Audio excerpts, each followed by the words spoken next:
Hello student, chapter 1 ગણ સિદ્ધાંતમાં આપણે લાસ્ટ લેક્ચરમાં પૂરક ગણ અને એના ગુણધર્મો વિશે અભ્યાસ કરેલો.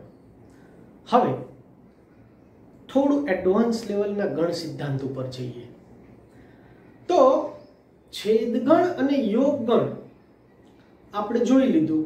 તો હવે એના ગુણધર્મની રીતે દર્શાવવાની રીત. તો છેદગણ અને યોગગણ માં આપણે શું લખીએ છીએ? ધારો કે a છેદ b, તો કે આ ગણમાં કયા સભ્યો આવે? તો કે જે a માં હોય અને b માં હોય બંને. તો a છેદ b ને ગુણધર્મની રીતે આવી રીતે દર્શાવાય કે x જ્યાં x belongs to a અને x belongs to b,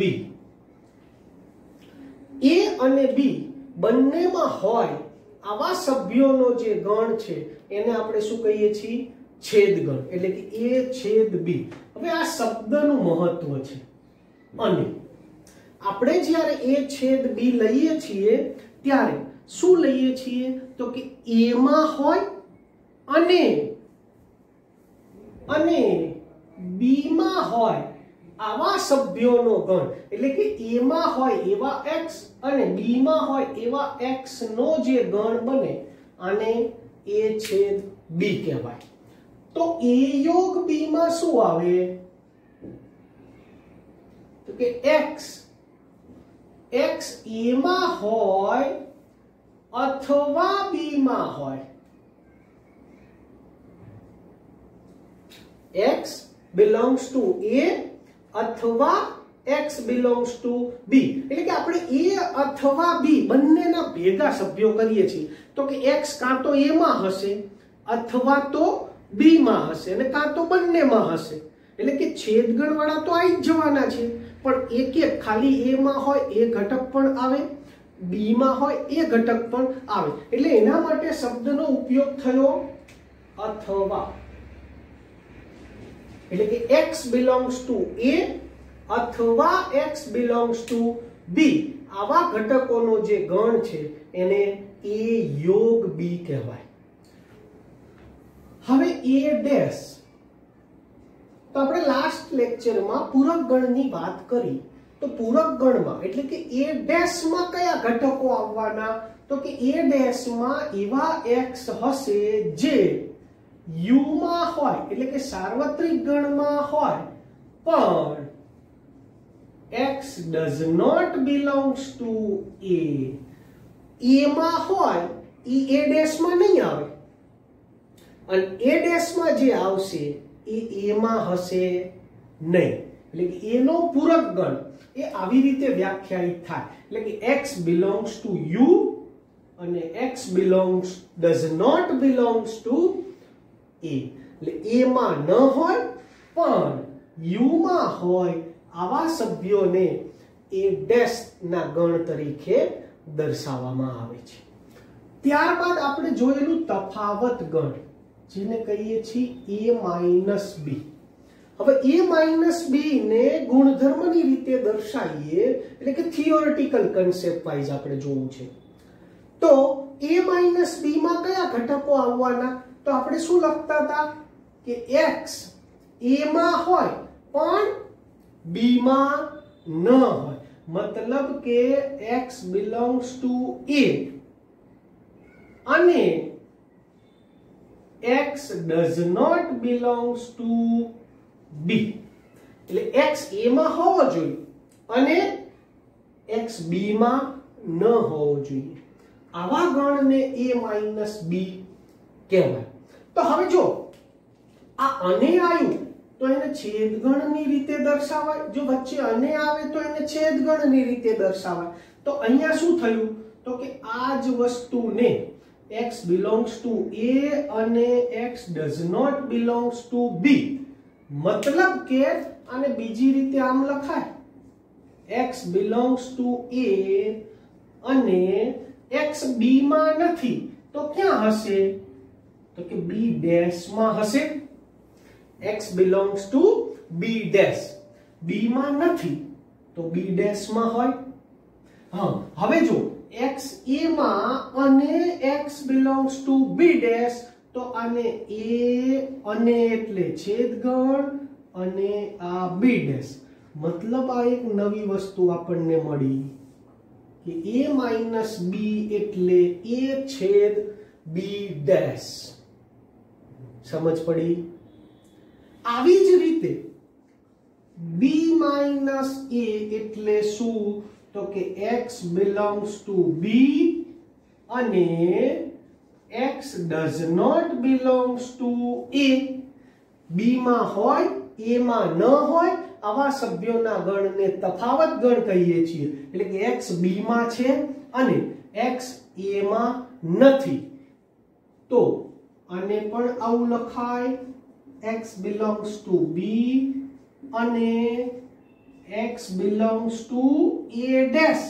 a માં નથી મતલબ a dash માં છે, તો હવે આ અને આવ્યું તો છેદગણ તરીકે લખાય, તો કે b છેદ a dash, એટલે કે b માઈનસ a એ બીજું કઈ નહીં, b છેદ a નો ડેશ. આ બંને સૂત્ર યાદ રાખજો. એકદમ શોર્ટકટ તમને આપી દઉં કે જ્યારે માઇનસ ને દૂર કરી, એટલે કે આપણે આ રિલેશન શેમાં લાયા કે માઇનસ વાળો એટલે કે તફાવત ગણમાંથી આપણે છેદ ગણમાં કન્વર્ટ કર્યા.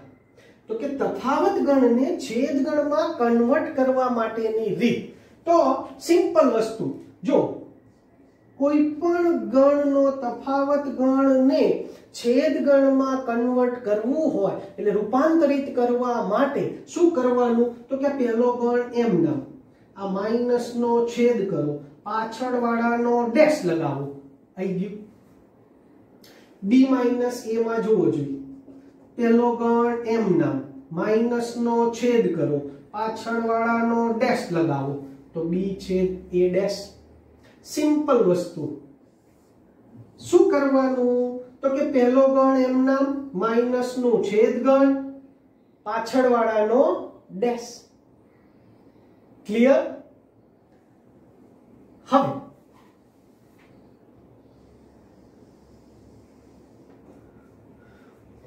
ગણ a માં ધારો કે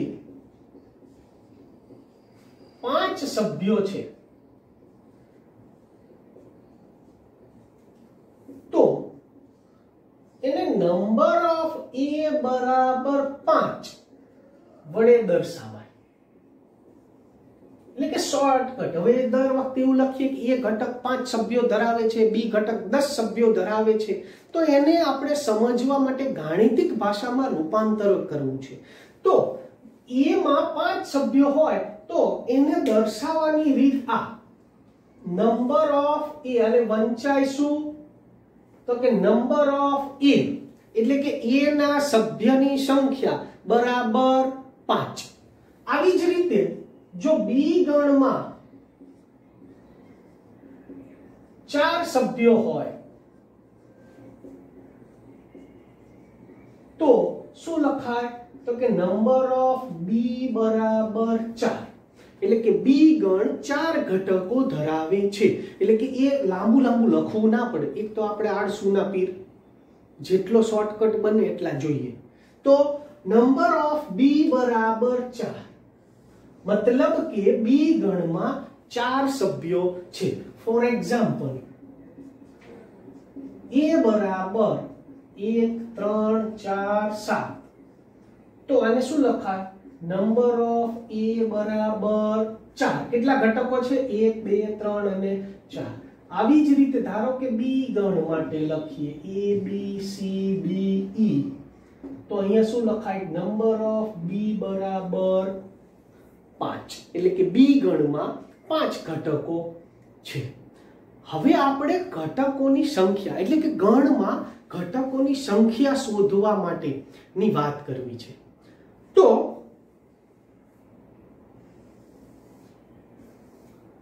લગભગ 9મા ધોરણમાં આ ટોપિક આવી ગયો હશે, તેમ છતાં એક વખત આપણે જોઈ લઈએ. તો કે નંબર ઓફ a યોગ b a યોગ b માં કેટલા ઘટકો આવે? હવે આપણને a યોગ b ના ખબર નથી, પણ a અને b ના ખબર હોય તો એના માટે આપણે આ શોધી શકીએ કે નંબર ઓફ a યોગ b એટલે શું આવે? તો કે number of a plus number of b minus number of a છેદ b. Number of a minus b, a minus b માં કયા ઘટકો આવશે? કેટલા ઘટકો? તો કે આપણે a માઇનસ b શોધીએ ત્યારે શું કરીએ છીએ? તો કે a ના ઘટકોમાંથી a છેદ b ના દૂર કરી દઈએ છીએ. a છેદ a માઇનસ b એટલે તફાવત ગણ. તફાવત ગણમાં શું લઈએ છીએ? તો કે a માં હોય b માં ન હોય. મતલબ કે b માં હોય એવા સભ્યો કયા? તો કે કોમન હોય a અને b ના, એને દૂર કરીએ છીએ. તો અહીંયા એ જ પ્રમાણે સૂત્ર બની ગયું number of a minus number of a છેદ b. આવી જ રીતે number of b minus a એટલે કે number of b minus number of a છેદ b. Number of a dash, a dash એટલે કે પૂરક ગણમાં કેટલા ઘટકો આવશે? તો કે a સિવાયના. તો કે a ના ઘટકોને ક્યાંથી બાદ કરવાના? તો કે u માંથી. તો સૂત્ર બની ગયું number of u minus number of a એટલે કે સાર્વત્રિક ગણના ઘટકોમાંથી a ના ઘટકોની સંખ્યા બાદ કરી દઈએ તો નંબર ઓફ a ડેશ ના ઘટકો આપણને મળે. નંબર ઓફ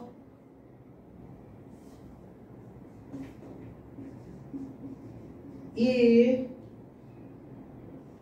યોગ b યોગ c ત્રણ ગણ માટે a b અને c ત્રણ ગણ હોય તો એના સભ્યોની સંખ્યા માટે a યોગ b યોગ c માટે શું મળશે?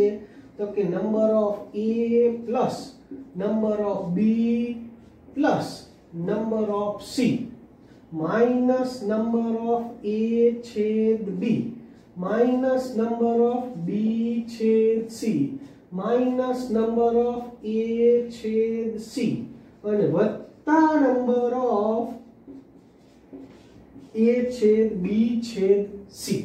થોડું લાંબુ છે પણ આવું જ કદાચ સંભાવનામાં તમે વાપરેલું છે. 10મા ધોરણમાં સંભાવનામાં એ p વપરાતો તો અહીંયા એનો એ જ n વપરાય છે. સૂત્ર સેમ ટુ સેમ આવવાનું છે. ફરીથી એકવાર આ યાદ રાખવાનું છે, બહુ જ મોસ્ટ આઈએમપી.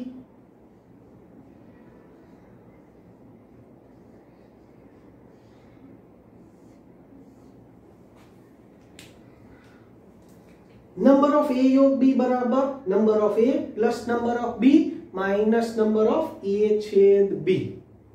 એટલે કે પહેલું, બીજું, ત્રીજું, ચોથું અને આ પાંચમું. આ પાંચ સૂત્રોનો મેક્સિમમ ઉપયોગ આપણે વ્યવહારુ કૂટ પ્રશ્નો સોલ્વ કરવા માટે કરવા. હવે ઘણાને એવો પ્રશ્ન થશે કે સાહેબ તમે લખી દીધા, આવે કેવી રીતે? સમજાવો તો ચલો આપણે એને વેન આકૃતિની મદદથી સમજીએ.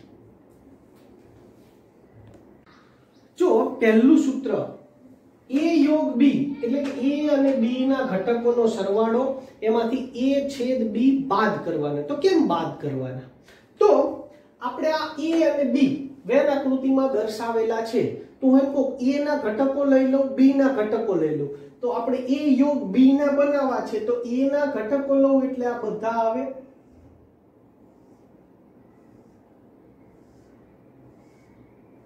આ a ના ઘટકો લીધા એટલે આટલા ઘટકો આવી ગયા, આટલા બાકી વધ્યા. હવે આપણે b ના એમાં ઉમેરીએ તો આ b ના ઉમેરતા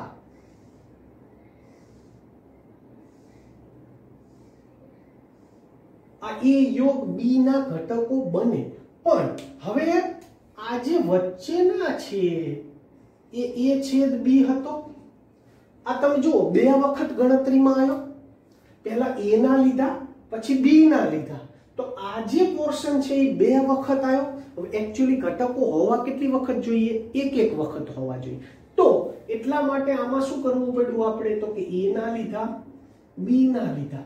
તો આ a છેદ b ના ઘટકો બે વખત ગણતરીમાં આયા, આપણે તો એક જ વખત લેવાના, તો એને એક વખત બાદ કરી દેવાના. એટલે સૂત્ર બની ગયું આ a યોગ b. ક્લિયર? હવે આ a માઈનસ b અને b માઈનસ a ની વાત કરીએ તો કે a માંથી a છેદ b દૂર કરીએ આટલા ઘટકો, તો a માઈનસ b એટલે આપણે આગળ વેન આકૃતિમાં જોયું તો a માઈનસ b ની વેન આકૃતિ આટલી થાય. આને કહેવાય a માઈનસ b. તો હવે આમાં શું કર્યું છે? આપણે આટલા જ ઘટકો જોઈએ તો આપણે આખો ગણ a લઈએ, આખો ગણ a, અને એમાંથી આટલા દૂર કરી દે તો આ કયા છે? તો કે a છેદ b. મતલબ કે number of a minus a છેદ b કરીએ તો આ મળે. એટલે કે a માઈનસ b માટે a માંથી આ ભાગ અર્ધચંદ્રાકાર જેટલો a છેદ b નો ભાગ દૂર કરવાથી આપણને number of a minus b મળે. આવું જ આમાં આ શું છે? તો કે આ છે b માઈનસ a. તો કે b માઈનસ a ના ઘટકો જોઈતા હોય તો આમાંથી, એટલે કે આખો આ b ગણમાંથી આટલો ભાગ દૂર કરવાનો થાય. તો b માઈનસ a માટે b માંથી a છેદ b દૂર કરવાનો થયો. એટલે કે આ b માંથી આ બાજુનો ભાગ a છેદ b દૂર કરી દઈ એટલે આપણને વધે b માઈનસ a. એટલે કે number of b minus a, એટલે આ અને number of a minus b. a dash માટે તો સિમ્પલ છે કે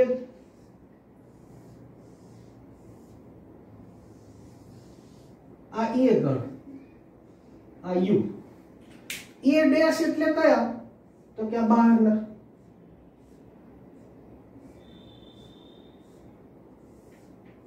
બહારના ઘટકોને a ડેશ કહેવાય. તો એ ક્યાંથી મળ્યા? તો કે આખા u માંથી આ a ને દૂર કરી દો, એટલે કે u માંથી a ના ઘટકો બાદ કરીએ તો નંબર ઓફ a ડેશ મળે. ક્લિયર? તમારે આ યાદ રાખવાનું નથી, જા તો જસ્ટ તમને સમજવા માટે છે. આપણે સૂત્રો યાદ રાખવાના છે. કેવી રીતે આયા એ આમે તમને દર્શાવ્યું. દાખલો ગણવા માટે કે હવે પ્રશ્ન સોલ્વ કરવા માટે આપણે આનો ઉપયોગ કરવાનો છે. ક્લિયર? હવે કેવી રીતે ઉપયોગ કરવો છે એ જોઈએ. ચલો, નીચેના માગ્યા મુજબ જવાબ આપો. તો આપણે જે અત્યારે સૂત્રો શીખી ગયા એનો ઉપયોગ કરી અને આ પ્રશ્નોના જવાબ મેળવવા છે. તો પહેલો પ્રશ્ન શું છે? નંબર ઓફ a બરાબર 50, નંબર ઓફ b બરાબર 40, નંબર ઓફ a છેદ b બરાબર 20. તો a યોગ b ના સભ્યોની સંખ્યા શોધો. તો હવે આપણને સૂત્ર ખબર છે તો કે a યોગ b બરાબર number of a plus number of b minus number of a છેદ b. a ના સભ્યો કેટલા? તો કે 50, b ના કેટલા? 40, a છેદ b ના 20. તો 50 ને 40 90 માઈનસ 20 એટલે 70. તો a છેદ b ના ઘટકોની સંખ્યા આપણને મળી 70. બીજું, અહીંયા a યોગ b આપેલું છે, a આપેલું છે ને b આપેલું છે. તો a છેદ b શોધો. સૂત્ર આનું આ જ, a યોગ b બરાબર number of a plus number of b minus number of a છેદ b. જે કિંમત આપી છે એ મૂકી દેવાની, બાકી વધશે એ આપણને ઓટોમેટિક મળવાની. a યોગ b માં કેટલા? તો કે 90. a માં કેટલા ઘટકો? 40. b માં કેટલા? તો કે 60. અને આ તો શોધવાનું છે તો આને આમ નામ રાખો. હવે આ માઈનસ a છેદ b વાળો ભાગ જમણી બાજુ આવે તો પ્લસ થઈ ગયો.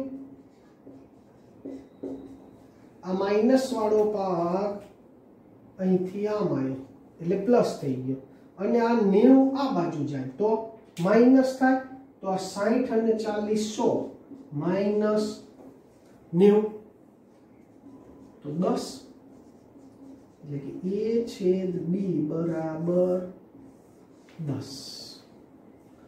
ત્રીજો નંબર ઓફ a બરાબર 50 a છેદ b બરાબર 30 તો number of a minus b શોધો.